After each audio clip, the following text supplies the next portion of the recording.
హన్మకొండ జిల్లాలో కాంగ్రెస్ ప్రభుత్వంపై బీజేపీ రాష్ట్ర అధికార ప్రతినిధి వీరేందర్ గౌడ్ విమర్శలు చేశారు. గత ప్రభుత్వంలాగే బీసీలను కాంగ్రెస్ ప్రభుత్వం మోసం చేస్తోందని ఆయన మండిపడ్డారు. హన్మకొండలోని పార్టీ కార్యాలయంలో మీడియా సమావేశం ఏర్పాటు చేశారు. బీసీలకు ఇచ్చిన 42% రిజర్వేషన్లలో ముస్లింలకు 10% రిజర్వేషన్ కేటాయించడం సరికాదన్నారు. కాంగ్రెస్ ప్రభుత్వం బీసీలకు ఇచ్చిన అన్ని హామీలను నెరవేర్చాలని డిమాండ్ చేశారు.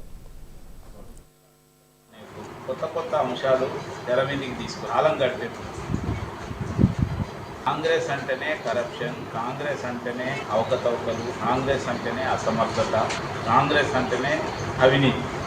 ఎందుకు అనంటే ఇన్ని రోజులు నరేంద్ర మోడీ గారు ప్రభుత్వం వచ్చినాక 11 ఏళ్ళు అయింది, ఎప్పుడు యూరియా కొరత లేదు.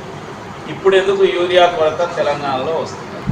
దేశమంతా బాగుంది. ఇట్లానేమన్నా తెలంగాణకు గత సంవత్సరం కంటే 18% ఎక్స్ట్రా యూరియాను సప్లై చేసింది సెంట్రల్. 18% extra urea. మరి ఇప్పటి వరకు ఏమైనా మొత్తం పంటలు వేసి యూరియా వేసి అది అయిపోయిందా, అంతకంటే ఎక్కువ సాగైందా అంటే ప్రభుత్వ లెక్కల ప్రకారం మొన్నటి వరకు 20% వర్షపాతం 2-3 రోజుల నుంచి వర్షాలు పడుతుంది. మరి ఏడబోయింది అంటే ఇది రాష్ట్ర ప్రభుత్వం దీనికి సమాధానం చెప్పాలి. మిల్లింగ్ అయిందా, బ్లాక్ మార్కెటింగ్ అయిందా, లేదంటే ఎక్కడున్నది?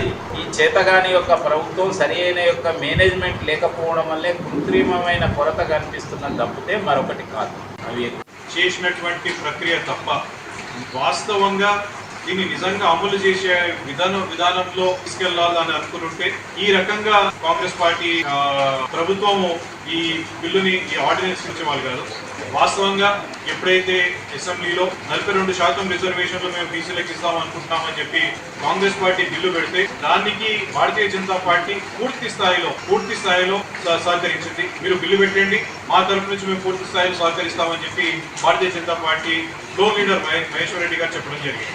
అయితే దీనికి అసలు ఈ పరిస్థితి ఎందుకు వచ్చింది అంటే కాంగ్రెస్ పార్టీ వాళ్ళ ఎన్నికల ప్రణాళికలో మేము ప్రభుత్వానికి వస్తే 42% బీసీ రిజర్వేషన్లు మేము తీసుకొస్తామని చెప్పి కాంగ్రెస్ పార్టీ వాగ్దానం చేయడం జరిగింది. మరి ఆ వాగ్దానం చేసినప్పుడు ఎక్కడ కూడా మనము ఏదో ఇన్సూరెన్స్ ఫామ్లు కానీ లేకుంటే ఏదైనా అప్లికేషన్ ఫామ్లు నింపినప్పుడు కింద ఒక డిస్క్లైమర్ ఉంటుంది. ఇది అయితే ఇట్లా వర్తించదు, అట్లయితే ఇట్లా వర్తించదు అని చెప్పి కొన్ని డిస్క్లైమర్లు ఉంటాయి. మళ్ళీ కాంగ్రెస్ పార్టీ మేము 42% రిజర్వేషన్ ఇస్తామని చెప్పినప్పుడు మీరు కింద ఇక్కడ రాసిందా ఇది కేంద్ర పార్టీ కేంద్రంలో ఉన్నటువంటి ప్రభుత్వం అమలు చేస్తేనే మేము అమలు చేయగలుగుతాము,